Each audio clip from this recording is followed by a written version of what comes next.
Shalom Jemaat GBI City of Love, kita bertemu lagi dalam ibadah online hari ini. Kami mengucapkan selamat datang bagi Bapak Ibu yang baru pertama kali bergabung. Sebelum kita memuji dan menyembah Tuhan, kita akan mendeklarasikan Pentakosta ketiga. Pentakosta ketiga. 1. Pentakosta ketiga adalah pencurahan Roh Kudus yang dahsyat di zaman now, melebihi yang terjadi di Azusa Street. 2. Pentakosta ketiga akan mengakibatkan penuaian jiwa yang terbesar dan yang terakhir sebelum Tuhan Yesus datang kembali. 3. Pentakosta ketiga akan mengakibatkan generasi Yeremia, yaitu anak-anak muda yang dipenuhi Roh Kudus, cinta mati-matian kepada Tuhan Yesus, tidak kompromi terhadap dosa, dan akan bergerak untuk memenangkan jiwa. 4. Pentakosta ketiga lahir di Indonesia dan bergerak ke bangsa-bangsa. Gerakan ini dari timur ke barat dan akan kembali ke Yerusalem.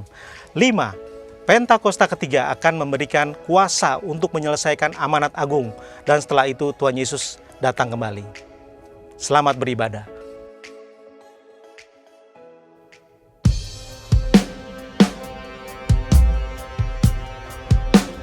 Waktu keadaan di sekeliling kami tidak baik, Tuhan, ini yang kami mau lakukan. Kami mau tetap tinggal dekat Engkau, Tuhan, sebab Engkau yang menuntun kami, Engkau yang memimpin jalan hidup kami, dan Engkau yang membawa kami pada kemuliaan.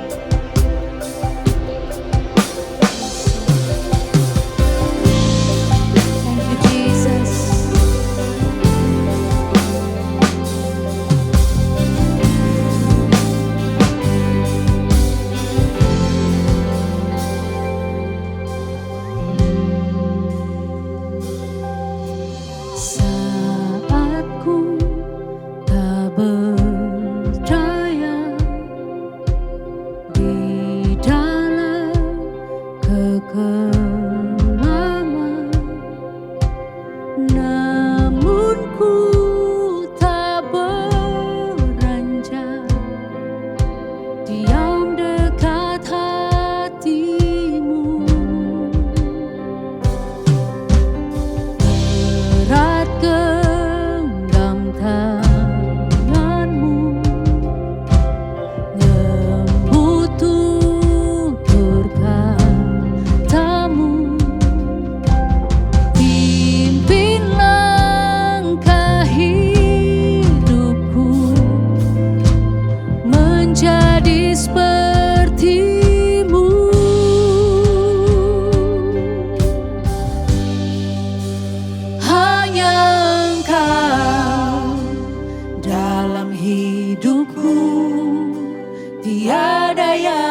selamanya.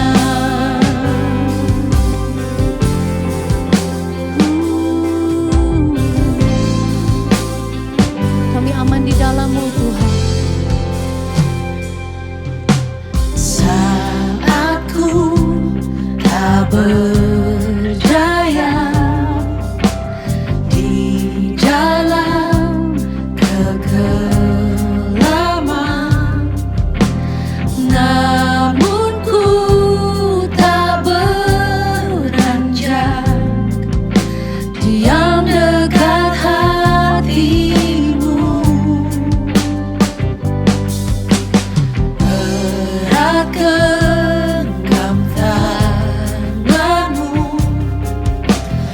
lembut tutur kata-Mu, pimpin langkah hidupku menjadi seperti-Mu. Hanya Engkau dalam hidupku, tiada yang lain bagianku. Engkau Tuhan perlindunganku, Allah yang setia besertaku. Hanya Engkau dalam hidupku, tiada yang lain Kau bagianku. Engkau Tuhan perlindunganku, Allah yang setia besertaku. Katakan sekalipun, Sekalipun bumi habis lenyap, Kau Allah tetap bagiku. Sekalipun jiwa ragaku lemah, Kau kekuatanku, ya Allah. let's go. Sama-sama katakan hanya Engkau. Hanya Engkau dalam hidupku, Tiada yang lain Tuhan.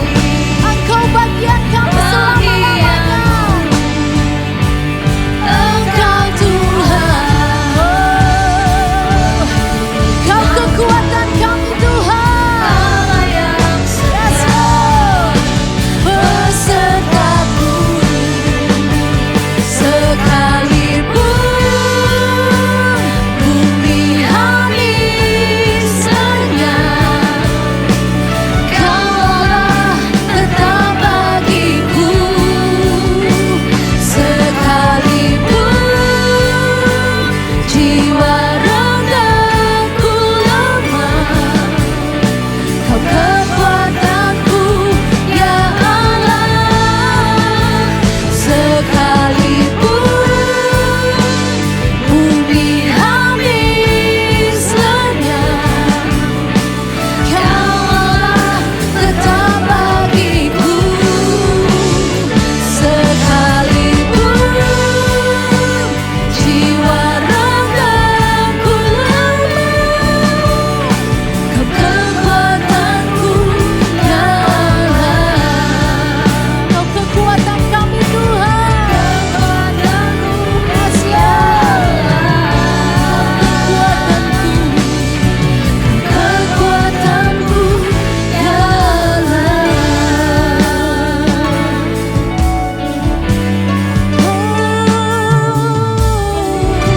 Tiada yang lain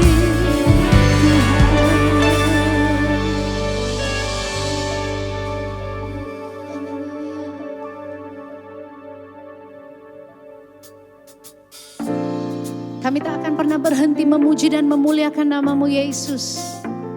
Bersyukur untuk segala kebaikan-Mu.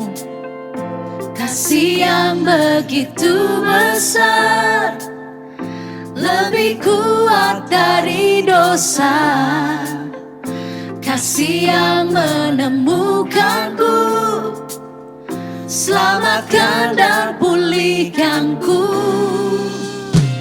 Ku naikkan syukurku, ku tak akan berhenti memuji, meninggikan namamu, selalu menari, memuliakanmu. Dibebaskan, dibangkitkan, hidup yang kau beri, dan kini hanya untukmu. Haleluya.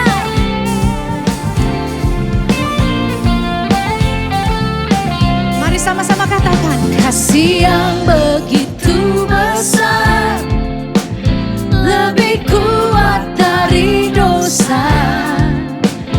Kasih yang menemukanku, selamatkan dan pulihkanku.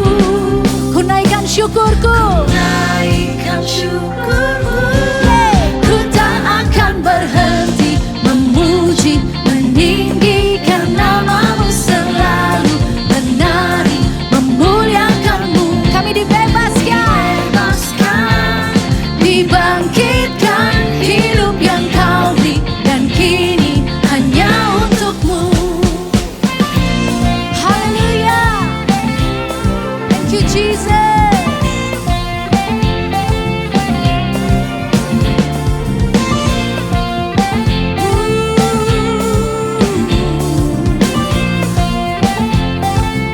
Kami naikkan syukur kami, ku naikkan syukurku, ku naikkan syukurku. Hati kami meluap-luap dengan ucapan syukur Tuhan, melihat kebaikan dan kasih setiamu dalam hidup kami. Kami angkat tangan kami bersyukur Tuhan. Thank you Jesus. Sama-sama katakan, ku tak akan berhenti memuji, meninggikan namamu, selalu menari, memuliakanmu. Dibebaskan, dibangkitkan, hidup yang kau beri, dan kini katakan, ku tak akan berhenti. Yes, memuji, meninggikan namamu, selalu menari, memuliakanmu. Dibebaskan, dibangkitkan, hidup yang kau beri, dan kini hanya untukmu. Hidup yang kau beri, dan kini hanya untukmu. Mari dari rumah-rumah angkat suaramu, sorakan haleluya.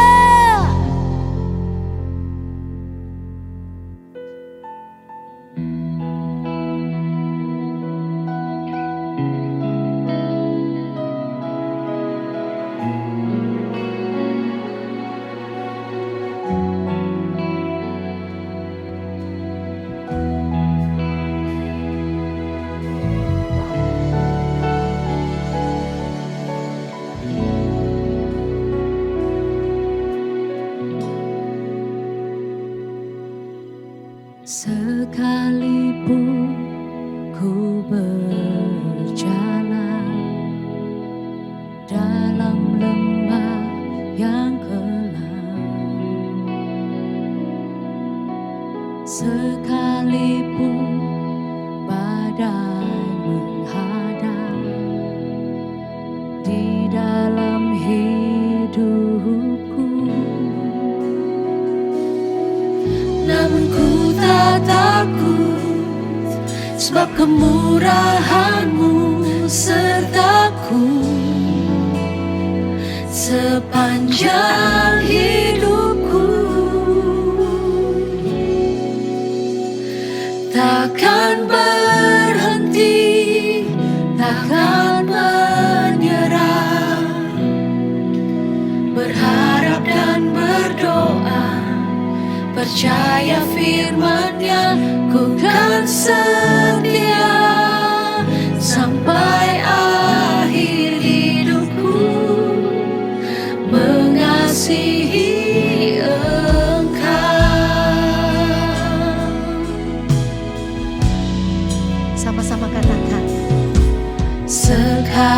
Sekalipun ku berjalan dalam lembah yang kelam, sekalipun badai menghadang di dalam hidupku, namun ku tak takut, sebab kemurahan-Mu sertaku sepanjang hidupku. Kami takkan berhenti Tuhan, takkan berhenti, takkan menyerah, berharap dan berdoa, percaya firman-Nya, ku kan setia sampai akhir hidupku, mengasihi Engkau. Takkan berhenti, takkan berhenti, takkan menyerah, berharap dan berdoa, percaya firman-Nya, ku kan setia sampai akhir hidupku, mengasihi Engkau.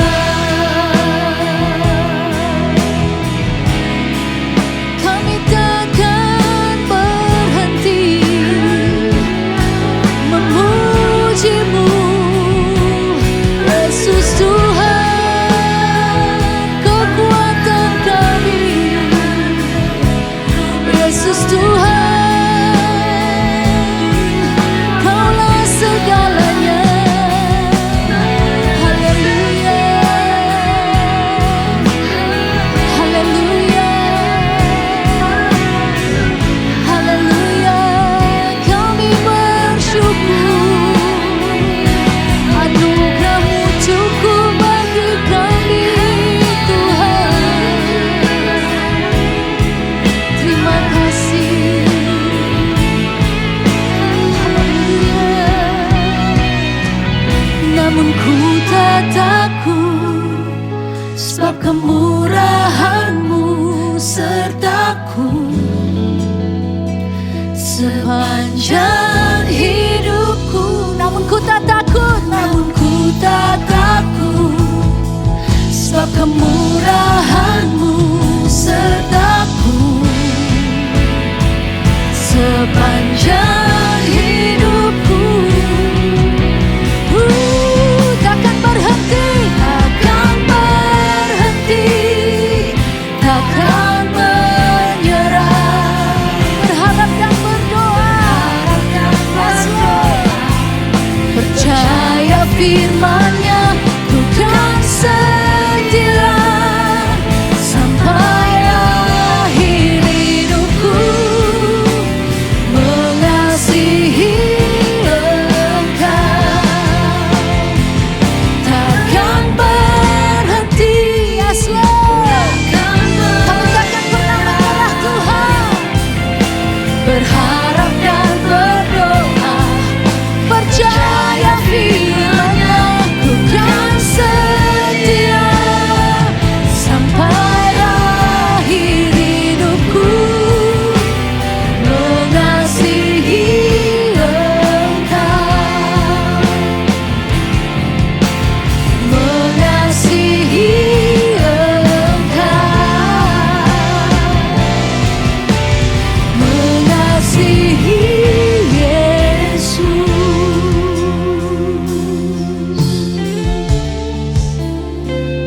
Takkan berhenti, takkan berhenti, pujian kami, sembah kami, nyanyian kami hanya bagi-Mu Tuhan. Haleluya. Ibadah kita hari ini akan dilayani oleh Ibu Pendeta Julita Manik. Sebelum kita mendengarkan kebenaran firman Tuhan, kita akan berdoa bersama-sama. Tuhan Allah Bapa kami yang bertata di kerajaan surga, terima kasih Bapa, kami mengucap syukur. Kami berterima kasih Tuhan buat penyertaan-Mu. Kami bangga punya Allah seperti Engkau Tuhan Yesus. Terima kasih ya Bapak buat kesehatan yang terbaik yang boleh kami nikmati sampai hari ini.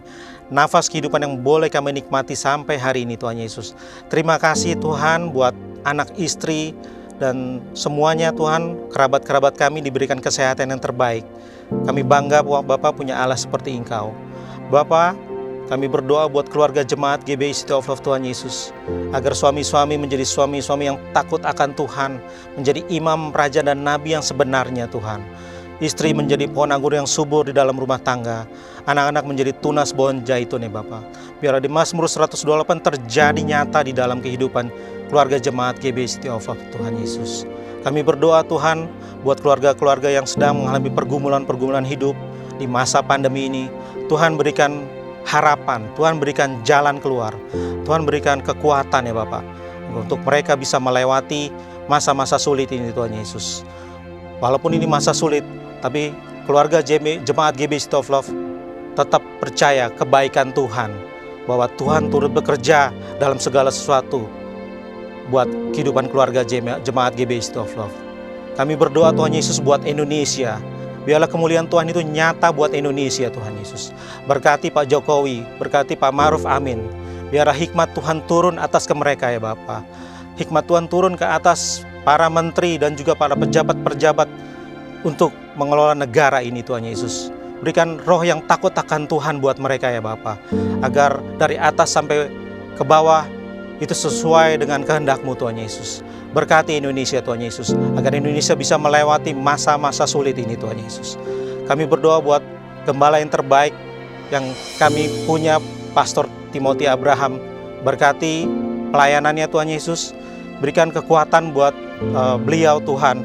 Berikan hikmat yang berasal daripada-Mu, agar arahan-arahan dari beliau ya Bapak bisa kami terima yang berasal daripada-Mu Tuhan Yesus. Berkati Tuhan Yesus keluarganya, istri dan kedua anaknya. Pakai ia terus ya Bapak untuk menjadi mentor buat kami, untuk menjadi pengarah yang baik buat kami, buat keluarga jemaat GBI City of Love. Berkati juga buat Ibu Pendeta Julita Manik yang akan melayani hari ini Tuhan Yesus. Biarlah ya apa yang berasal daripada-Mu saja ya Bapak yang akan disampaikan pada hari ini. Terima kasih Tuhan Yesus. Terima kasih Bapak. Sebentar kami akan membaca Mazmur 91. Mazmur 91, dalam lindungan Allah. Orang yang duduk dalam lindungan yang maha tinggi dan bermalam dalam naungan yang maha kuasa akan berkata kepada Tuhan, tempat pelindunganku dan kubu pertahananku, Allahku yang kupercayai. Sungguh, Dialah yang akan melepaskan engkau dari jerat penangkap burung, dari penyakit sampar yang busuk. Dengan kepaknya ia akan menundungi engkau. Di bawah sayapnya engkau akan berlindung. Kesetiaannya ialah perisai dan pagar tembok. Engkau tak usah takut terhadap kedahsyatan malam, terhadap panah yang terbang di waktu siang, terhadap penyakit sampar yang berjalan di dalam gelap, terhadap penyakit menular yang mengamuk di waktu petang. Walau 1000 orang rebah di sisimu dan 10.000 sebelah kananmu, tetapi itu tidak akan menimpamu. Engkau hanya menonton dengan matamu sendiri dan melihat pembalasan terhadap orang-orang fasik. Sebab Tuhan ialah tempat perlindunganmu, yang maha tinggi telah kau buat tempat perteduhanmu. Malapetaka tidak akan menimpa kamu, dan tulah tidak akan mendekat kepada kemahmu, sebab malaikat-malaikatnya akan diperintahkannya kepadamu untuk menjaga engkau di segala jalanmu. Mereka akan menata engkau di atas tangannya, supaya kakimu jangan terantuk kepada batu. Singa dan ular tedung akan kau langkahi, engkau akan menginjak anak singa dan ular naga. Sungguh, hatinya melekat kepadaku, maka aku akan meluputkannya, aku akan membentenginya, sebab ia mengenal namaku. Bila ia berseru kepadaku, aku akan menjawab. Aku akan menyertai dia dalam kesesakan. Aku akan meluputkannya dan memuliakannya. Dengan panjang umur akan kukenyangkan dia, dan akan kuperlihatkan kepadanya keselamatan daripadaku. Amin. Mari angkat suaramu katakan. Takkan berhenti, takkan menyerah, berharap dan berdoa, percaya firman-Nya, ku dan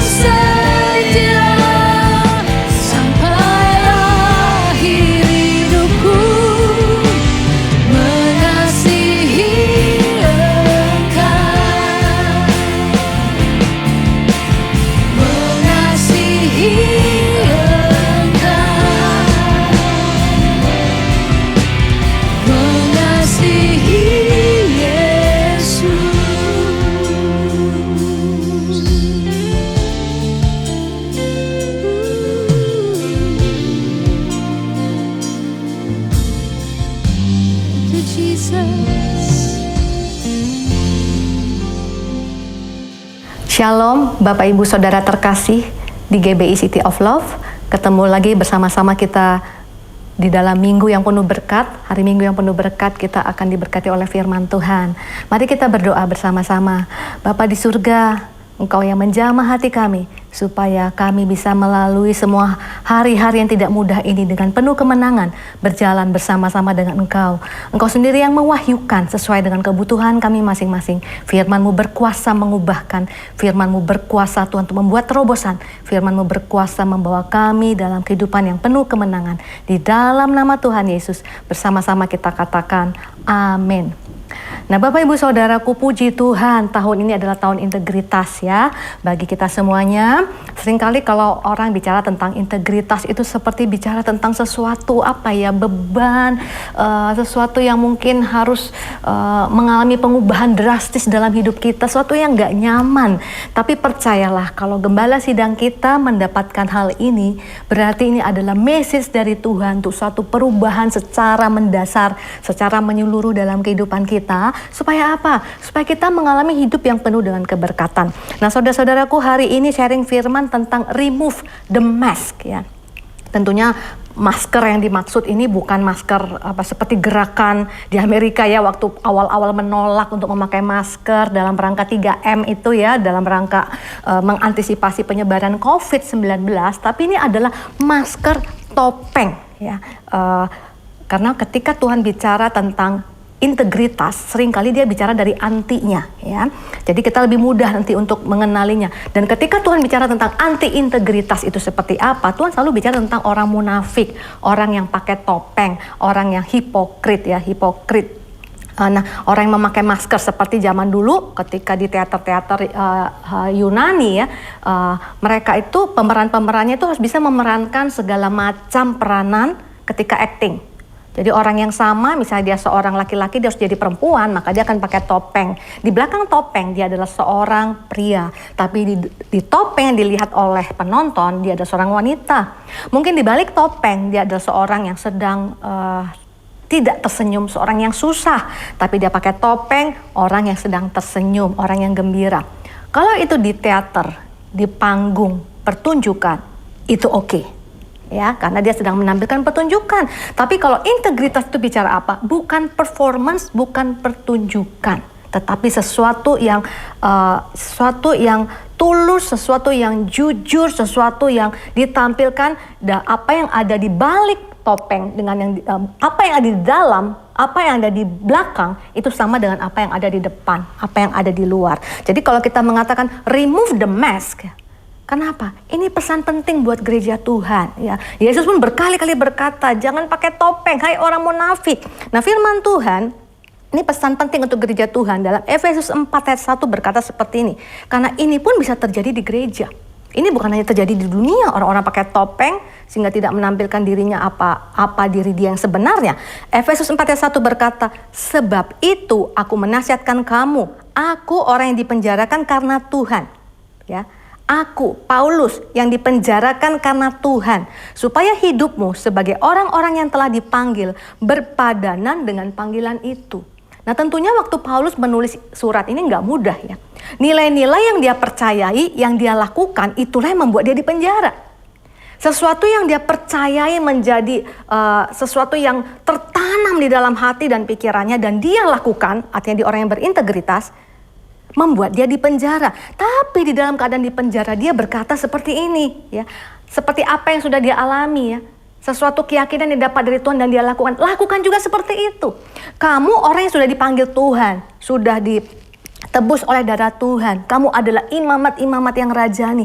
Jadi ketika engkau dipanggil Tuhan, engkau harus hidup sesuai dengan panggilan itu. Nah saudara-saudaraku, banyak orang kepingin sukses ya. Di dunia saja kita belajar ya, kenapa integritas itu penting, kenapa harus remove the mask. Kepintaran bisa membawa kita naik ke atas. Skill, keterampilan bisa membawa kita naik ke atas. Ya, bisa sukses, bisa kaya, bisa hebat. Tapi apa yang bisa membuat kita in long term, ya, dalam jangka panjang, itu membuat kita tetap bisa menikmati itu, mengalami itu. Bukan kepintaran, bukan juga keahlian, bukan kehebatan, ya. Tapi apa? Integritas. Itu sebabnya integritas itu sangat penting. Bahkan di dunia ini, integritas itu pun sangat penting. Bisa finishing well dan bisa finishing strong bagi orang dunia, ya. Orang yang menjalankan bisnis usaha ketika dia punya integritas, itu membuat dia tidak mudah digoncangkan. Secara dunia dia bisa finishing well and strong. Jadi apa yang sudah dia bangun itu tidak akan crumble, tidak akan jatuh Bapak Ibu Saudara. Bahkan sekalipun ada badai, justru dia tetap stay strong. Dan akhirnya apa? Apa yang dia buat itu menjadi warisan, inspirasi bagi banyak orang. Nah, saya di rumah kami, ini makhluk pria cuma suami saya.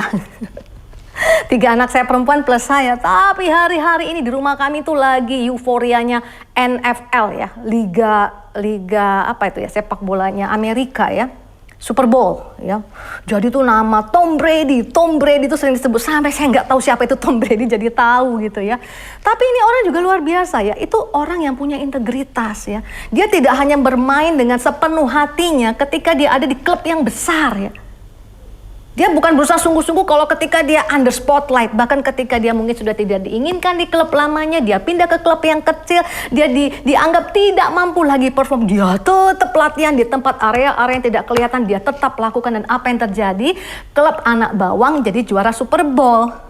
Nah saudara-saudara ya, jadi artinya apa? Itu akan jadi warisan. Semua orang hari-hari ini yang tadi yang mengecam dia, menganggap dia tidak bisa, itu hari-hari ini memuji dia, dan orang berkata, aduh saya dapat inspirasi dari hidupnya, itu mengubahkan saya. Akan saya ceritakan kepada keturunan-keturunan saya, jangan pernah kamu menyerah, jangan pernah kamu merasa loser ketika kamu mungkin tidak dipandang orang, ketika kamu mungkin tidak masuk hitungan. Tetap lakukan yang terbaik. Apa yang ada di tempat yang ada penuh glory, kemuliaan, itu juga sebenarnya yang kamu lakukan di tempat-tempat yang tidak ada glory dan kemuliaan.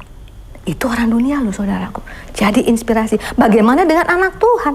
Anak Tuhan juga ketika apa yang dia lakukan itu benar-benar yang di balik layar juga dia lakukan, maka dia juga akan finishing well and strong. Apa finishing well and strong? Dia benar-benar menjadi inspirasi dan membawa jiwa-jiwa bagi Tuhan. Jadi bukan untuk konteks diri dia, tapi jiwa-jiwa dibawa kepada Tuhan. Ya, betapa banyak Tuhan tuh mengatakan kepada orang-orang Farisi yang munafik ya. Kelihatannya mereka mau membawa orang kepada Tuhan, tapi sesungguhnya sedang menjerumuskan orang lain untuk jauh dari Tuhan. Itu yang terjadi kalau tidak punya integritas ya. Integritas secara dunia prinsipnya apa? Kejujuran, melakukan hal yang benar dengan konsisten ya. Jadi tidak hanya ketika dilihat orang, ketika tidak dilihat orang pun konsisten ya. Keadaan senang, keadaan susah, melakukan hal yang dia percayai, nilai-nilai moral yang baik, itu sama dengan nilai-nilai etika yang dia absorb, yang ada dalam hidupnya. Ya. Nah sama juga, tapi kalau untuk anak Tuhan, itu lebih dalam. Do the right thing, bukan karena pendapat dunia. Apa kata dunia? Do the right thing, sesuai dengan firman Tuhan. Ya. Setia mengikut Kristus dalam segala keadaan. Ya. Apa yang kita lakukan? Ya. Ada dikatakan seperti ini, do what you preach. Ya, hamba-hamba Tuhan sering mengajarkan kan, ahli-ahli Farisi juga mengajarkan. Tapi lakukanlah apa yang kamu ajarkan. Kalau kamu tidak melakukan apa yang kamu ajarkan, maka itu adalah orang-orang yang munafik, yang pakai topeng ya. Nah hari-hari ini banyak hamba-hamba Tuhan juga digoncang karena integritas. Saya itu ada beberapa hamba-hamba Tuhan yang pernah dulu mungkin beberapa statementnya itu sangat memberkati saya. Mereka banyak tulis buku, dan saya nggak mengikuti lagi ya. Perkembangan pelayanannya sudah sibuk juga, saya melakukan pelayanan sendiri. Tiba-tiba saya teringat, oh dulu di Twitter dia pernah ngomong sesuatu ya. Ketika dia ada pelayanan ke Vietnam atau Kamboja, kalau saya nggak salah. Kemudian ketika dia melihat orang-orang tanpa nama ya, orang-orang yang melayani Tuhan dengan sungguh, yang tidak pernah namanya mungkin dituliskan oleh orang lain, itu melayani di tempat yang sulit dengan sungguh. Dia langsung berkata seperti ini, hamba Tuhan yang besar ini berkata seperti ini, apa yang kulakukan di Amerika itu nothing. Itu sangat memberkati saya. Orang yang besar, nama besar, ketika bertemu orang-orang yang kecil tapi setia melayani Tuhan dan di tempat yang sulit, tidak dapat nama, itu sungguh-sungguh setia. Dia bilang, aku yang melakukan segala sesuatu, bahkan mungkin mendapat nama, ada popularitas, orang-orang banyak yang follow dia, itu gak ada artinya dibandingkan orang-orang yang di tempat yang sulit nih.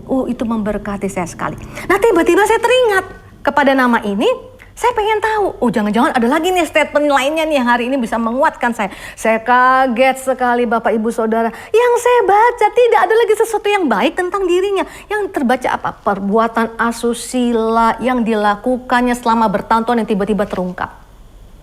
Berarti waktu lagi mengajar sesuatu dan orang-orang sepertinya diberkati, ya, dan benar pasti diberkati karena firman Tuhan diberkati, itu ternyata di balik layar dia tidak melakukan itu.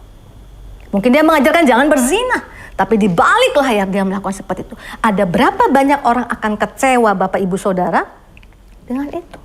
Dan benar kata Tuhan Yesus, akhirnya ada orang yang karena melihat orangnya jadi kecewa, gak ikut Tuhannya lagi, tidak ada gereja-gereja lagi. Ya.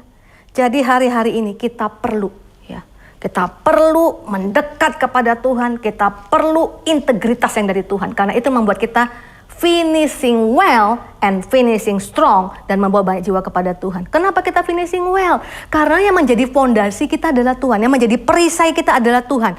Ya, makanya integritas itu penting. Mazmur 84 ayat 12 berkata, sebab Tuhan Allah adalah matahari dan perisai. Matahari dan perisai, ya, lambang berkat, sumber berkat dan perisai. Kasih dan kemuliaan ia berikan, ia tidak menahan kebaikan dari orang yang hidup tidak bercela. Dia perisai kita, segala hal boleh datang kepada kita, tapi dia adalah menara yang kuat, tidak akan goyah. Dan apa yang membuat kita tidak goyah? Integritas. Di dalam Amsal 11 ayat 3 berkata, orang yang jujur dipimpin oleh ketulusannya, dipimpin oleh integritasnya, ya, tetapi pengkhianat dirusak oleh kecurangannya. Artinya tidak ada masa depan bagi orang yang tidak punya integritas. Lihat pelayanan yang sudah dibangun dan susah payah, belakangnya ada lagi hamba Tuhan yang besar dan meninggal juga dalam kehormatan, ya, orang-orang menghormati dia, dan saya juga mengikuti dan sangat diberkati dengan pelayanannya. Bapak Ibu Saudara, saya kaget. Ternyata hari-hari ini mungkin sedang ramai lagi viral, ya, di antara orang-orang Kristen, orang-orang percaya ternyata juga melakukan perbuatan-perbuatan di balik yang lain tidak kelihatan. Hal-hal yang tidak sesuai dengan apa yang dia ajarkan. Hancur, goyah, habis. Bahkan dikatakan banyak orang yang berusaha supaya keturunannya pun sudah tidak lagi usah handle pelayanannya. Artinya apa? Sesuatu yang kita bangun dengan susah payah itu hancur. Tapi boleh terjadi waktu kita waktu kita mau melakukan integritas kita melakukannya bukan dengan mudah seperti Paulus, tapi percayalah, stay strong. Amin. Bahkan menjadi inspirasi. Jadi hari-hari ini, ayo, karena firman Tuhan katakan tadi dalam Efesus 4, hidupmu sebagai orang yang telah dipanggil berpadanan dengan panggilan itu. Ini peringatan untuk gereja Tuhan, berarti ada kemungkinan kita juga pakai masker. Ini khotbah bukan untuk menghakimi orang lain. Ini khotbah untuk saya. Ini khotbah untuk Bapak Ibu semua, supaya bicara bagi kita semuanya pada hari ini. Nah, bagaimana kalau kita bisa mempunyai integritas? Hamba-hamba Tuhan saja yang besar bisa jatuh. Orang-orang hebat pun bisa jatuh. Saudara-saudara, starts change from within. Jadi integritas itu selalu dibangun dari dalam.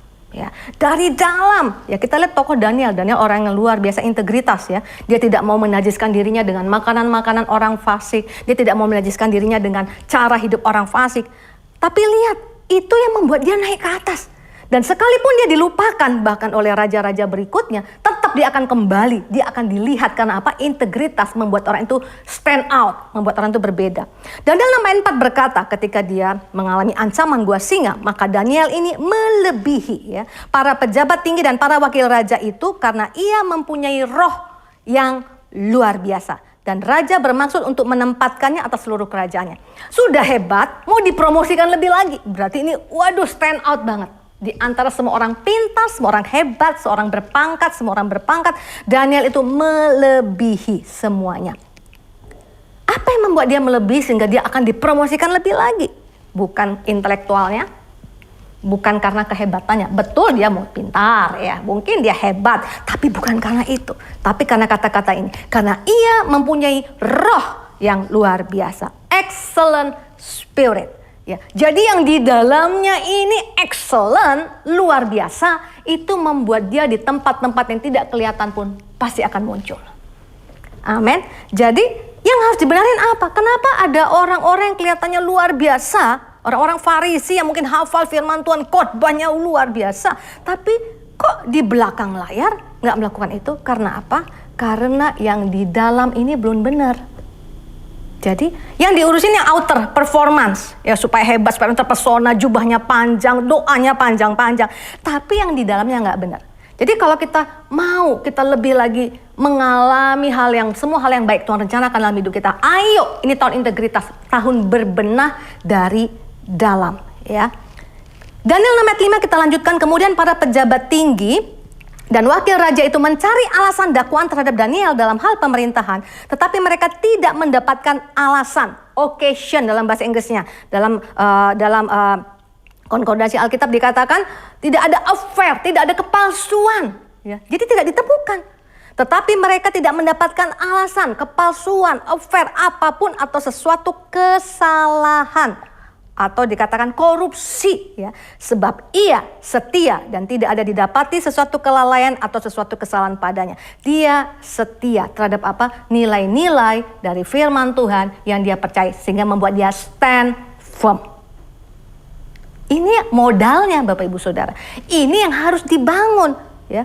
Orang-orang yang munafik, ya, mungkin kita juga masih kategori orang yang munafik. Itu ada sesuatu yang belum benar-benar, ya, tertanam dalam pikiran kita, di dalam hati kita. Nilai-nilai dari firman Tuhan yang harus kita anut, yang kita percaya membuat Paulus sekalipun harus dideras, sekalipun harus mengalami segala sesuatu yang gak enak, ketelanjangan, kemiskinan, kelaparan, itu membuat dia tetap maju melayani Tuhan, mengatakan dan melakukan persis seperti apa yang dia percaya. Karena apa? Karena dia mempercayai penuh, dibangun fondasi. Jadi integritas itu fondasinya itu adalah dengan hubungan dengan Tuhan, dengan firman Tuhan. Fondasi itu selalu di bawah, hal yang tidak kelihatan. Start from dari bawah tanah. Akar itu di bawah. Tapi akar menentukan seberapa tinggi pohon ada di atas. Ya.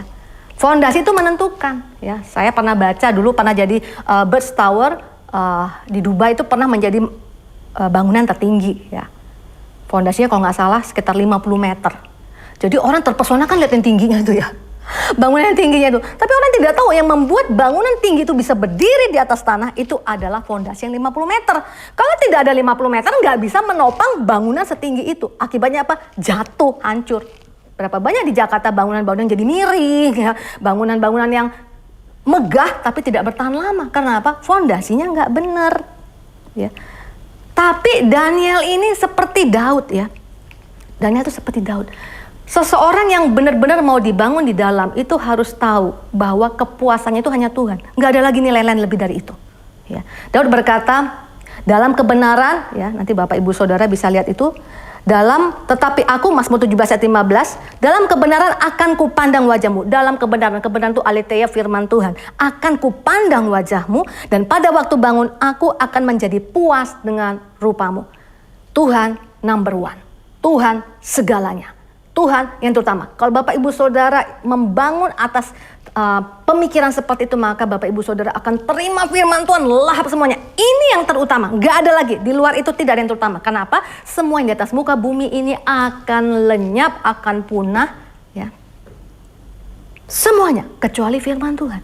Jadi kenapa kita bangun sesuatu atas sesuatu yang bukan firman? Bahkan kebenaran di atas dunia, mungkin hari ini kelihatan benar. Tapi nanti diketemukan yang lebih benar lagi. Cara-cara yang kelihatannya paling baik. Tapi nanti akan diketemukan lebih baik lagi. Begitu yang lebih baik ditemukan, yang lama jadi usang. Tapi tidak dengan firman Tuhan. Firman Tuhan itu mutlak kebenaran. Jadi artinya kenapa kita wasting time membangun hidup kita di atas ketidakbenaran? Mari kita datang kepada firman Tuhan. Mari bergaul dengan Tuhan. Mari puas dengan Tuhan. Ya. Kalau nggak puas dengan Tuhan, maka masuklah kesempatan untuk pakai topeng. Ya, pakai masker. Yang dikejar apa? Uang. Yang dikejar apa? Popularitas. Itu yang dikejar kan? Yang dikejar apa? Pengakuan. Tapi kalau kita puas dengan Tuhan, kita tahu yang namanya uang, yang namanya popularitas, yang namanya pangkat, itu semua ada di bawah Tuhan. Tuhan itu El Elyon. Nama di atas segala nama, tidak ada yang lebih tinggi dari Tuhan. Apa sebut? Kekayaan, kehebatan, jabatan, itu semua ada di bawah. Yang paling tinggi itu Tuhan. Makanya perlu seperti Daud. Pada waktu bangun, aku akan menjadi puas dengan rupamu. Orang yang begini tidak mudah goyah, Bapak Ibu Saudara ya. Orang yang begini tidak mudah goyah. Karena apa? Gak ada lagi yang bisa menandingi Tuhan. Gak ada lagi yang bisa menandingi Tuhan. Kepuasanku adalah kalau aku puas dengan rupamu dan aku bisa menyenangkan hatimu. That's for me is everything. Siapa lagi yang bisa menandingi? Jadi akhirnya apa? Ada tawaran-tawaran dunia untuk melakukan segala sesuatu yang tidak benar? Oh tidak, kepuasanku adalah Tuhan. Itu fondasi Bapak Ibu Saudara. Jadi Bapak Ibu Saudara minta sama Tuhan, ya. Orang itu pakai topeng itu karena apa sih? Topeng itu kan bicara sesuatu yang tersembunyi ya, di balik layar yang nggak kelihatan. Hidup kita ini ada area, ya, yang 4 area pribadi, area private itu adalah kita yang tahu, yang menurut kita mungkin hanya kita yang tahu. Kemudian ada area personal, yaitu adalah area keluarga, ring 1 kita. Kemudian ada area profesi, apakah itu pekerjaan, marketplace maupun pelayanan, yang lebih banyak lagi orangnya, lingkarnya. Dan area publik yang kita mungkin nggak in touch, kita mungkin hanya sesekali atau lihat di sosial media. Nah, yang paling gampang pakai masker di mana? Ya, area yang orang kita nggak ada in touch. Ya. Makanya itu kalau orang pelayanan nggak di dalam penggembalaan, waduh, gampang sekali saudara. Kenapa? Nggak ada orang yang kenal. Ya. Tapi begitu kita masuk di area di bawahnya profesi, tadi publik kan, ya orang nggak ada kenal, undang pulang, nggak ada yang tahu. Ya. Kami pernah mengundang waktu itu seorang worship leader, aduh bagus sekali kalau pelayan saya baru tahu belakangan ternyata dia nggak mengampuni bapaknya. Kenapa kita nggak kenal dia? Tapi begitu turun ke bawahnya area di mana kita digembalakan, di mana kita bekerja, ya, mulai ada orang-orang yang kenal kita, ya, sehingga banyak orang mungkin terpesona dengan apa yang kita lakukan. Situ kita bisa pakai topeng, tapi tidak bagi orang yang di bawahnya lagi, area di bawahnya, area personal, area ring 1 kita, family kita. Sehingga banyak orang kecewa kan, di mimbar kayak malaikat, di mimbar haleluya. Ya, ternyata di bawah mimbar di keluarga, keluarga yang paling tahu. Ada orang yang berkata, mau tahu nih orang yang khotbah, tanya mbaknya di rumah, tanya supirnya, tanya anaknya. Tapi jangan tanya pada rumput yang bergoyang. Jadi artinya Bapak Ibu Saudara, itu adalah tempat-tempat berpotensi untuk menyembunyikan diri. Dan kita pikir area yang terakhir, yang paling inner, private, itu adalah area yang kita pikir kita tahu, hanya kita yang tahu. Bisa jadi bahkan seisi rumah tidak ada yang tahu. Ya, kalau tadi yang terungkap hamba-hamba Tuhan, keluarganya nggak ada yang tahu. Ya, hanya dia mungkin yang tahu. Dia lupa ada area yang tidak pernah bisa ditutupi. Mau di area publik, mau di area profesi, personal, private. Tuhan itu ada. Amin. Ya. Dan apa yang kita tabur itu pasti akan kita tuai. Ya. Firman Tuhan berkata tidak ada sesuatu yang tersembunyi yang tidak akan dinyatakan. Sepintar apapun kita menyembunyikan sesuatu pasti akan terungkap. Pasti akan terungkap. Kenapa? Tuhan ada. Ya, dan ada hukum tabur tuai. Jadi kalau orang di area yang paling tersembunyi dalam hidupnya, dia membangun hubungan yang orang lain mungkin tidak tahu apa yang dia lakukan. Dia membangunnya atas dasar firman Tuhan, Bapak Ibu Saudara, maka yang dianggap firman Tuhan adalah paling terutama dalam hidupnya, maka apa yang dia tabur dia juga akan tuai. Sekalipun tidak ada orang yang melihat, ya, seperti Daniel, ya, apa yang dia lakukan, ya, nilai-nilai yang dia pegang, sekalipun mungkin gak ada orang yang tahu dia orang yang hebat, tapi apa yang dia tabur itu akan dia tuai. Integritas akan memimpin jalannya. Amin. Akan jadi kepala dan bukannya menjadi ekor. Ya. Itu yang pertama. Bangun fondasi dalam Tuhan. Jangan lagi nggak saat teduh Bapak Ibu Saudara. Ya. Firman Tuhan segalanya. Artinya apa? Jadi kalau aku berbisnis juga, cara firman Tuhan adalah segalanya. Tuhan itu paling benci kepada kemunafikan. Tuhan itu paling benci kepada double agent gitu ya. Nggak mau Tuhan. Kalau berbisnis, jangan bohong-bohong. Ya. Nah kebanyakan orang itu bohong itu apa? Dia mau menyenangkan hati orang tapi dia juga mau untung gitu ya. Tapi takut kalau misalnya ngomong apa adanya, nanti orang meninggalkan saya. Orang lain gak bisa terima saya. Ayo kita belajar latihan. Ya, dari hal kecil bangun setiap hari. Baca firman Tuhan untuk mengajari kita. Nah kemudian saudara-saudaraku setia dalam perkara kecil. Ya, setia dalam perkara kecil. Lihat Daniel 6. Ya. Orang-orang kan pengen tahu nih apa kelemahan dia. Daniel 6 ayat 11. Demi didengar Daniel bahwa surat perintah itu telah dibuat, pergilah ia ke rumahnya. Dalam kamar atasnya ada tingkap-tingkap yang terbuka ke arah Yerusalem. 3 kali sehari ia berlutut, berdoa dan memuji Allahnya seperti yang biasa dilakukannya. Ya. Jadi orang-orang waktu datang ke tempatnya juga nemukan. Benar loh. Jadi waktu dia mungkin kelihatan sebagai orang yang alim, orang yang beragama, orang yang beribadah dilihat orang, di dalam rumahnya benar dia lakukan. 3 kali sehari ada perkataan biasa dilakukannya. Tahukah Bapak Ibu Saudara, biasa itu tidak terjadi dalam seketika. Biasa berdoa dimulai dari 1 kali berdoa. Amin. Biasa membaca firman Tuhan dimulai dari 1 kali membaca firman Tuhan. Dari hal-hal kecil. Dan yang mempraktekkan dari hal-hal yang kecil yang mungkin tidak dianggap. Ya, hal-hal kecil itu bisa juga bicara seperti ini. Kenapa ada orang yang bicara di mimbar menggelegar firman Tuhan, kasihilah musuhmu. Tapi di rumah mungkin tidak bisa mengasihi anaknya, tidak bisa mengasihi istrinya. Kenapa? Itu hal yang kelihatannya kecil, tidak terlihat, tidak under spotlight. Tapi Tuhan bilang tidak begitu. Ya. Mulai dari Yerusalem dulu, Yudea, Samaria, ujung bumi, jangan dibalik. Jadi start, ya. Mulai dari tempat yang kelihatannya kalau kita melakukannya pun kita nggak dapat pengakuan, nggak ada orang yang lihat tuh kalau apa yang kita lakukan di rumah kita. Tapi start dari hal-hal yang kecil. Nah, saudara-saudaraku, saya dulu terkesan sekali ketika ada seorang berkata begini, mau melatih integritas itu supaya nanti kalau ketika kita bekerja integritas kita bagus, ya. Tanamkan kepada anak-anakmu. Jadi kalau lagi sekolah, ayo, kan ditanya siapa volunteer mau jadi OSIS, pengurus OSIS. Ya, pengurus OSIS pasti lebih repot dong dibanding orang-orang yang tidak pengurus ya. Selain belajar dia harus mengurusi segala sesuatu yang berhubungan dengan organisasi kesiswaan. Kalau dia bisa, karena kalau jadi pengurus OSIS kan dia nggak dibayar. Kalau dia bisa melakukan sesuatu dengan setia pada saat dia tidak dibayar, dia melakukan sesuatu dengan sungguh-sungguh, ini kan hal kecil, tidak dibayar, akan menjadi mudah bagi dia. Ketika dia melakukan sesuatu dengan sungguh-sungguh juga di tempat yang lebih besar. Jadi jangan dibalik. Firman Tuhan juga berkata kepada orang yang melipat gandakan talenta, engkau setia dalam perkara kecil, baru engkau bisa masuk perkara besar. Amin.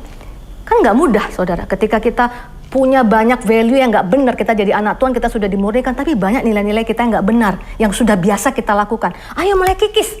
Start dari hal-hal kecil, kebiasaan-kebiasaan kita, dan kemudian praktek. Ya. Lihat, kasihlah Tuhan Allahmu. Ya, kasihlah Tuhan Allahmu, firman Tuhan katakan.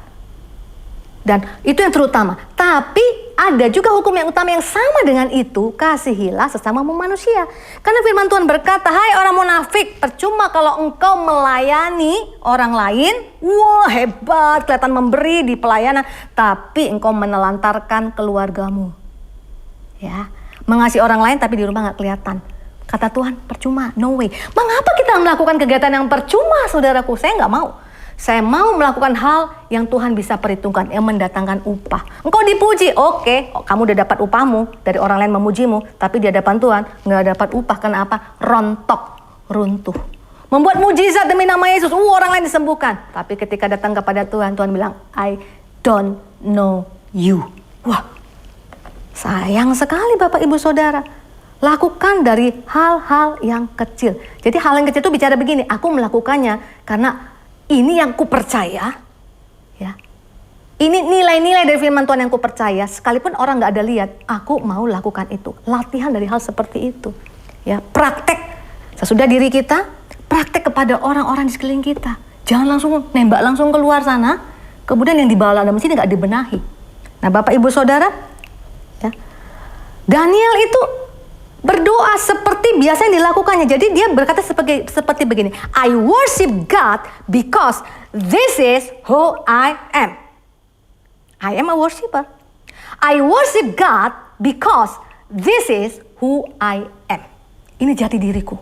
Aku nyembah Tuhan karena jati diriku worshiper. Kalau orang yang pakai topping, I worship God because I want others know who I am. Saya menyembah Tuhan supaya orang tahu. Nah ini kan udah bicara lain nih. Kalau tadi ini jati diriku. Ini diriku. I am a worshiper. Jadi aku mau nyembah dia. Ya. Beda dengan aku mau menyembah Tuhan supaya orang lihat. Supaya orang lain datang kepada Tuhan. Disinilah potensi bagi kemunafikan itu datang. Orang lain lihat. Oh supaya nama Kristus semakin dimuliakan. Orang-orang harus lihat. No saudara-saudaraku. Firman Tuhan berkata. Ketika engkau saling mengasihi. Disitulah justru nama Tuhan dimuliakan. Orang-orang lihat dan bisa percaya bahwa Yesus adalah Tuhan. Jadi jangan lagi begini. Kalau mau kasih bantuan, pakai kita menonjolkan nama kita supaya kita pikir dengan demikian orang bisa datang kepada Yesus. No, Saya memberi donasi karena saya anak Tuhan. Saya disuruh mengasihi. Siapapun engkau, ini jati diriku. Aku harus mengasihi. Bukan supaya engkau lihat aku memberi. No, bukan. Jangan dibalik Bapak Ibu Saudara. Karena begitu kita ingin orang lihat kita, maka itu adalah potensi untuk memakai topeng. Dan ingat, 100 ada karena ada mulai dari 1. 50 ada karena dimulai dari 1. Itu bisa untuk positif, negatif juga sama. Ya. Menjadi orang yang benar-benar pakai topeng dimulai dari hal-hal kecil yang kita ignore. Dari firman Tuhan tegur kita nggak lakukan. Lama-lama hati nurani kita tumpul dan kita akan terus melakukannya. Nah saudara-saudaraku, firman Tuhan katakan, orang yang tidak goyah itu seperti apa sih? 2 Korintus 10 ayat 18. Sebab bukan orang yang memuji diri yang tahan uji, melainkan orang yang dipuji Tuhan. Kan tadi integritas bicara kan tidak goncang. Ya, kalau tadi kita ditanam di dalam Tuhan, kenapa tidak goncang?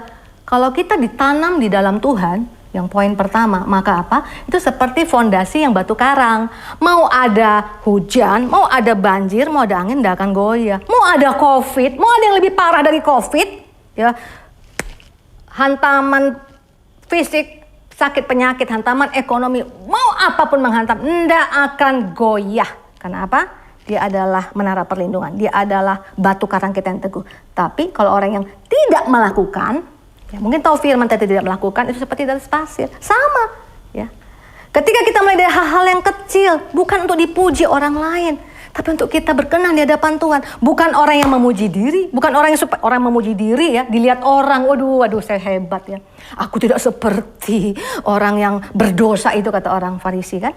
Aku ini sudah memberikan persepuluhan. Aku ini semua, dia bangga terhadap dirinya sendiri. Sesuatu yang dilihat oleh orang lain. Tuhan bilang apa?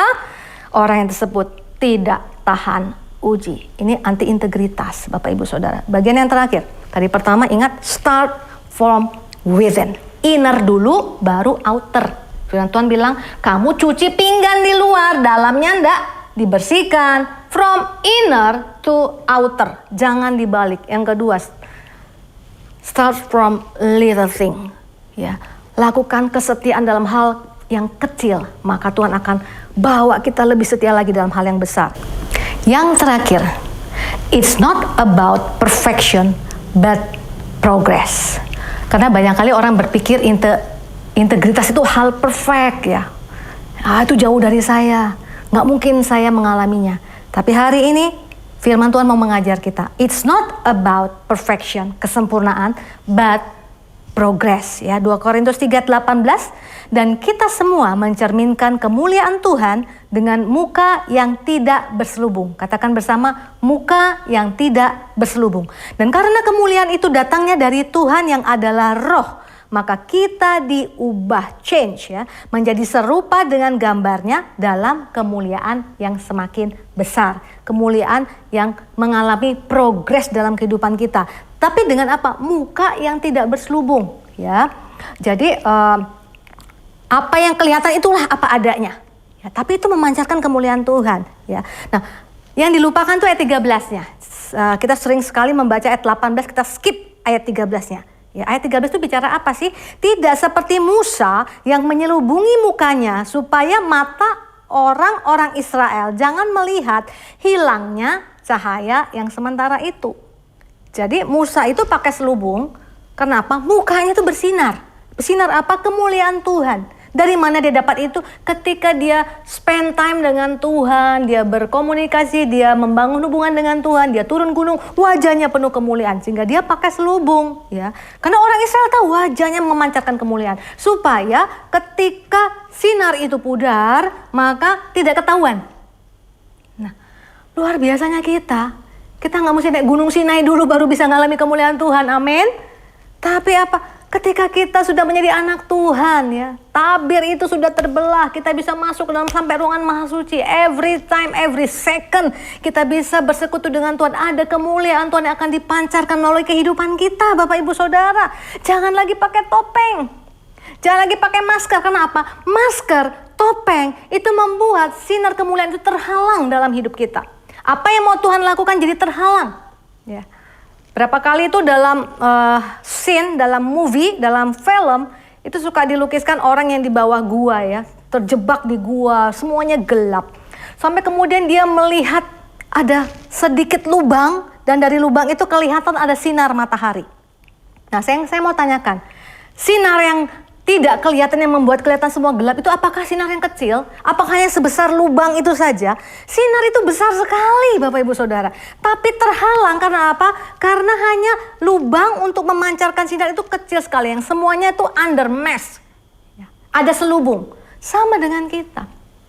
Kemuliaan Tuhan akan tercurah limpah dan kita. Tapi apa yang menghalangi untuk kita, orang lain juga bisa melihatnya atau kita mengalaminya. Karena masih ada yang harus diproses dalam kehidupan kita. Topeng-topeng harus di-remove yang masih ada dalam kehidupan kita. Ya. Nilai-nilai yang kita bawa sebelum kita bertobat yang sudah mungkin ngelotok dalam kehidupan kita. Itu perlu diproses, dibersihkan. Sampai akhirnya apa? Selubung-selubung diangkat sampai kita betul-betul jangan lagi kenakan selubung. Amin. Karena Tuhan janji, sinar kemuliaan itu akan semakin besar. Ya. Orang yang tidak pakai topeng, ya, itu akan lebih mudah Tuhan memakainya, memancarkan kemuliaannya. Seperti tadi ya, tidak ada selubung, sinarnya semakin besar lubangnya, semakin sebesar yang tersingkap, maka akan sebesar kemuliaannya. Ada berapa banyak hamba-hamba Tuhan yang melayani dengan sungguh-sungguh, tapi mungkin ngalami masalah. Atau kita, ya, mungkin kita bukan pendeta, tapi kita setia datang ke rumah Tuhan. Loh, kok malah anakku ngalamin ini? Kok malah ada yang ngalami penyakit? Dan kemudian kita terbentur dengan kenyataan, bagaimana nanti orang lain lihat? Aku percaya firman Tuhan, tapi kok aku ngalami hal seperti ini? Nah, makanya Tuhan selalu berkata, jangan menghakimi. Kenapa? Ketika kita menghakimi orang lain, ketika gereja menghakimi, maka orang-orang benar yang ada di dalamnya, tapi yang belum sempurna, itu mulai pakai topeng. Tidak berani bersaksi, tidak berani menyatakan something wrong yang perlu didukung, perlu didoakan. Ketika kita pakai topeng, sebenarnya apa yang terjadi Bapak Ibu Saudara? Ketika kita menutup-nutupi sesuatu yang sebenarnya mungkin kita harus mulai belajar terbuka untuk menyatakannya, itu membuat kita kehilangan peluang untuk orang lain praktek kasih kepada kita. Karena kalau gereja tidak menghakimi, ketika ada saudara seiman yang mengalami masalah, maka dia akan support, dia akan mengasihi, rame-rame didoakan. 2-3 orang berkumpul dalam namaku, ya. Kata Tuhan, aku ada di tengah-tengah mereka. 2 orang sepakat meminta sesuatu kepada namaku, aku akan memberikannya kepada mereka. Kita kehilangan peluang itu. Mari kita jadi hamba Tuhan yang jujur. Mari kita jadi anak Tuhan yang jujur. Amin. Kalau memang ada satu masalah, itu bukan berarti membatalkan iman kita. Tapi saya sedang ada di dalam proses. Amin. Saulus pun mengakui segala sesuatu yang dia lakukan dulu tidak berkenan di hadapan Tuhan. Amin. Tapi ketika dia rendah hati di hadapan Tuhan, orang yang mau membuka diri, tidak pakai topeng, itu berarti orang yang merendahkan diri seperti seorang pemungut cukai. Aku ini orang berdosa, Tuhan. Sementara orang Farisi, lihat aku tidak seperti orang itu. Orang lain perfect ya. Wah, aku memberikan persepuluhan, aku melakukan hal yang lain. Tapi di hadapan Tuhan, yang diperhitungkan yang mana? Orang yang tidak pakai topeng. Karena tidak ada manusia yang sempurna. Even seorang hamba Tuhan yang dipakai luar biasa pun tidak sempurna. Seorang yang hebat luar biasa dalam perusahaan, dalam bisnis, pekerjaan usaha pun tidak ada yang sempurna. Ketidaksempurnaan itu memberikan ruang ya buat kita dibawa lebih lagi. Ketika seorang taat punya fondasi dalam Tuhan, dia mulai start from little thing ya. Dia mau belajar dari hal-hal yang mungkin kelihatannya tidak berarti, tapi itu berarti di perhitungan Tuhan. Dia mulai dikoreksi, maka Tuhan janji dia akan dibawa kepada hal yang lebih besar. Paulus pun berkata, aku menginginkan yang baik yang kulakukan, tapi yang tidak baik justru yang tidak baik. Jadi ada hal-hal yang kadang-kadang tidak di bawah kontrol kita ya. Kok terjadinya jadi seperti ini? Amin.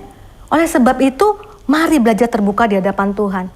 Belajar terbuka kepada orang lain. Tidak perlu mungkin menceritakan semua masalah, tapi minta dukungan ya, supaya apa? Kemuliaan Tuhan dinyatakan. Firman Tuhan katakan adalah kita menjadi kitab yang terbuka ya. Buku yang terbuka yang bisa dibaca oleh semua orang. No mask at all. Dan saudara-saudaraku, percayalah. Mountain top, puncak gunung, itu menimbulkan kekaguman. Ketika ada di puncak gunung, saya pernah naik gunung. Wow, kagum sekali lihat view-nya. Awan itu ada di bawah saya. Saya pernah naik puncak gunung Cikuray dan puncak gunung Gede. Ya, nggak terlalu tinggi-tinggi amat sih, tapi ya tinggi juga sih. Awan itu di bawah saya, Bapak Ibu Saudara. Waduh, rasanya gimana? Tapi saya mau katakan, tidak ada tumbuh-tumbuhan di sana kecuali Edelweiss. Jadi mau cari tumbuh-tumbuhan itu di mana? Tanaman di mana yang berbuah? Di atas lembah. In the valley. Jadi hari ini apa yang menjadi duka kita?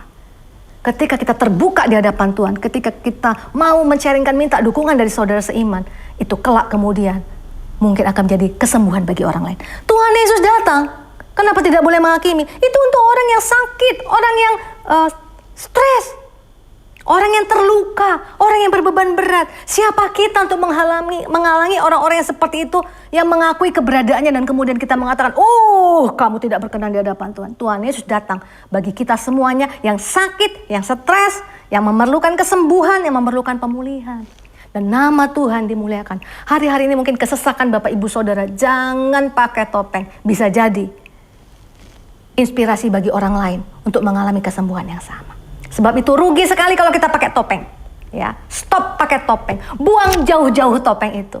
Belajar kepada Tuhan. Tuhan, aku mau dibentuk. Fondasiku Engkau. Aku mulai supaya aku tidak melakukan sesuatu untuk dilihat orang, Tuhan. Tapi karena itu jati diri yang Kau ajarkan dalam fondasi, aku mau lakukan. Aku mengasihi bukan untuk dilihat orang. Aku mengasihi karena Engkau suruh aku mengasihi dan aku sudah dikasihi Engkau. Aku memberi bukan supaya dilihat orang, tapi karena Engkau suruh aku memberi, Tuhan, maka aku memberi. This is my identity. Dan kemudian Bapak Ibu Saudara, ada proses yang membuat Yakub menjadi Israel, Abraham menjadi Abraham, amin. Daud pun ketika ditegur, ya, imperfect David, imperfect Daud menjadi in process Daud, ya. Tidak perfect, tidak ada yang perfect. Saulus tidak perfect, diubah menjadi in process Paulus. Bahkan sampai akhir pun dia mengatakan, bukan berarti aku sudah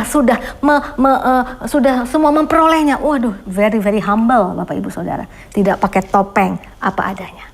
Biar ini memberkati kita, tahun integrity akan membawa kita bukan turun, tapi membawa kita naik. Akan memimpin jalan-jalan kita kepada segala rencana Tuhan yang mulia. Mari kita berdoa. Bapa di surga, kami bersyukur untuk tahun yang baik yang Kau berikan bagi kami semuanya. Bahwa kami setia Tuhan untuk berjalan bersama Engkau. Fondasi kami bukan fondasi yang goyah. Sehingga kami terus berjalan maju apapun yang terjadi Tuhan. Konsisten, setia tetap mengiring Tuhan. Dan kami akan lihat kemuliaan Tuhan yang semakin besar akan dipancarkan melalui hidup kami. Terima kasih Tuhan Yesus, segala hormat kemuliaan bagi nama-Mu. Di dalam nama Tuhan Yesus Kristus kita yang sudah diberkati, bersama-sama kita katakan amin. Tuhan Yesus memberkati kita semua. Kami mengucapkan terima kasih buat Ibu Pendeta Julita Manik atas pelayanannya hari ini. Sebelum kita mengakhiri ibadah hari ini, kita akan menerima doa berkat. Takkan berhenti, takkan menyerah, berharap dan berdoa, percaya firman-Nya, ku kan setia sampai akhir hidupku, mengasihi Engkau. Takkan berhenti, takkan menyerah, berharap dan berdoa, percaya firman-Nya, ku kan setia sampai akhir hidupku, mengasihi Engkau, mengasihi Engkau, mengasihi Yesus. Haleluya, kami sembah Kau Tuhan. Kami mengasihi Engkau Yesus. Mari kita angkat kedua tangan kita untuk menerima berkat dari Tuhan. Terimalah berkat, kasih yang berlimpah-limpah dari Allah Bapa di dalam Anak yang tunggal Tuhan Yesus Kristus serta bersama dengan Roh Kudus menyertai kita semua mulai saat ini sampai Tuhan Yesus menjemput kita semua dengan permai bahkan untuk selama-lamanya. Mari semua yang percaya dan diberkati katakan amin. Sampai ketemu di ibadah online City of Love Church minggu depan. Tuhan Yesus Kristus menyertai kita semua. Shalom semua. Di tahun integritas ini, kita perlu belajar untuk memiliki kemurnian atau kesucian hati. Di dalam Mazmur 24 ayat 4, salah satu pengertian integritas adalah bersih tangan dan murni hati, yang artinya tidak adanya motivasi yang salah di dalam orang tersebut, alias bersih. Dan jika kita ingin belajar tentang kemurnian atau kesucian hati, kita harus belajar dari ahlinya, yaitu Tuhan Yesus, the man of integrity. Ada ungkapan yang mengatakan, jika kita ingin belajar, belajarlah dari ahlinya. Artinya, kita harus totalitas dalam belajar dan belajar dari mereka yang tidak hanya menguasai teori, tetapi juga telah mempraktekkan dan menghidupi yang diajarkannya. Sehingga dapat dikatakan bahwa Yesus adalah guru agung dan teladan kita dalam hal kesucian hati. Mari kita belajar bersama beberapa teladan dari kehidupan Yesus mengenai kesucian hati. Yang pertama, Yesus tidak memiliki motivasi yang salah. Di dalam Matius 4 ayat 1-11, Yesus membuktikan dirinya bukan melalui kehebatan pelayanan, tetapi dari ketaatan, firman, dan perintah Tuhan saja. Setelah Yesus selesai berpuasa 40 hari, iblis mencoba Yesus dan melontarkan kata, "Jika engkau anak Allah," sebanyak 2 kali. Di mana iblis seolah-olah menggoda Yesus untuk membuktikan dirinya sebagai anak Allah. Tetapi Yesus tidak berusaha membuktikan dirinya dengan mengikuti kehendak iblis, melainkan dengan menunjukkan ketaatannya kepada perintah Allah di dalam firman Tuhan. Mengikuti teladan Tuhan Yesus dalam hal kesucian hati, artinya kita tidak memiliki motivasi untuk membuktikan diri melalui kehebatan pelayanan kita, atau bahkan berusaha lebih menonjol dibandingkan Tuhan Yesus sendiri. Marilah kita menunjukkannya melalui ketaatan kita akan perintah dan kehendak Tuhan. Selain itu, di dalam Matius 9 ayat 35-36, dengan sangat jelas terlihat bahwa motivasi Tuhan Yesus dalam pelayanan adalah belas kasihan akan jiwa-jiwa yang lelah dan terlantar, seperti domba tanpa gembala. Jadi, apa motivasi pelayanan kita? Ingin terkenal, kekayaan, penghargaan, atau pengakuan dari orang lain? Mari kita cek motivasi pelayanan kita dengan kembali pada teladan Tuhan Yesus. Kita juga dapat belajar dalam Matius 10 ayat 7-8, di mana Yesus memperingatkan bahwa kamu telah memperolehnya dengan cuma-cuma. Karena itu, berikanlah pula dengan cuma-cuma. Murid-murid Yesus diperingatkan untuk tidak mencari keuntungan dari kuasa yang mereka miliki untuk mengadakan berbagai mujizat. Semuanya harus dilakukan cuma-cuma untuk menunjukkan sifat Injil Kerajaan, yaitu anugerah yang diberikan secara cuma-cuma. Kita tahu bahwa perbuatan baik Kristus untuk kita adalah cuma-cuma, sehingga seharusnya kita juga berbuat baik kepada orang lain dengan cuma-cuma. Selanjutnya, teladan Yesus yang kedua dalam hal kesucian hati adalah fakta bahwa Yesus tidak mencari pujian bagi diri sendiri. Salah satu bagian dari khotbah Tuhan Yesus di bukit dalam Matius 6 ayat 1-7, ia mengajarkan tentang hal memberi sedekah dan berdoa. Yesus mengingatkan supaya sedekah, doa, dan ibadah kita cukup Bapa kita di surga saja yang mengetahuinya. Ajaran Yesus ini sangat kontras dengan yang biasa dilakukan orang-orang munafik yang melakukan hal-hal tersebut supaya dilihat dan dipuji orang lain. Hal yang menarik juga dapat ditemukan dalam Matius 9 ayat 30-31. Saat Yesus berkata, "Jagalah supaya jangan seorang pun mengetahui hal ini." Di situ Yesus berpesan dengan sangat jelas kepada mereka yang telah disembuhkan untuk tidak mempromosikan dirinya. Tapi karena apa yang mereka alami menimbulkan sukacita dan rasa syukur yang berlimpah, seketika masyhurlah nama Tuhan Yesus di seluruh daerah itu. Hal ini mengingatkan kita bahwa promosi dan pujian tidak perlu dicari. Janganlah pelayanan yang kita lakukan adalah demi mengejar pujian dari mereka yang kita layani. Kita juga dapat belajar bahwa pengagungan dan penghormatan datangnya dari orang lain, bukan diri sendiri.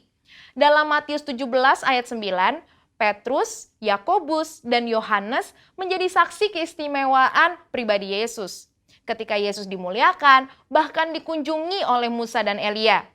Yesus bisa saja menyuruh ketiganya memberitakan peristiwa tersebut kepada orang-orang Yahudi dan ahli Taurat sebagai legitimasi berita kerajaan Allah yang Yesus sampaikan sebelum ia wafat. sehingga dirinya dipuji dan memperkecil penolakan para ahli Taurat. Tetapi Yesus tidak melakukannya. Teladan Tuhan Yesus yang ketiga dalam hal mengampuni kesalahan dan dosa. Di dalam Alkitab, Tuhan Yesus mengajarkan tentang kasih, di mana salah satu implementasinya adalah dalam hal pengampunan. Matius 5 ayat 38-48 mengajarkan agar kita jangan melawan orang yang berbuat jahat kepada kita, serta memberikan lebih dari apa yang dituntut oleh orang lain. Mau memberikan pinjaman, bahkan mendoakan mereka yang menganiaya. Dengan jelas Yesus mengajarkan kita untuk mengampuni tanpa batas. Semua hal ini telah dijalani Tuhan Yesus dan menjadi praktek hidup bagi kita. Ia melalui segalanya, mulai dari vonis hukuman tanpa bukti, penghinaan dan aniaya, sampai pada puncaknya yaitu penyalipan.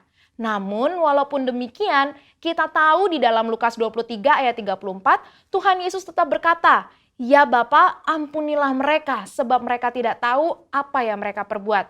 Mengampuni kesalahan orang-orang yang bersalah kepada kita akan membuat kita senantiasa memelihara kesucian hati. Dan di tahun 2021 ini, marilah kita ikuti teladan Tuhan Yesus sebagai the man of integrity dalam hal kemurnian atau kesucian hati, dengan memiliki motivasi yang benar, tidak mencari pujian bagi diri sendiri, dan mengampuni orang yang bersalah kepada kita. Saudara, untuk penjelasan lebih lengkapnya dari tim teologi kami, jangan lupa buka link yang ada di atas atau scan QR Code yang tersedia. Salam integritas. Tuhan Yesus memberkati. Maranatha.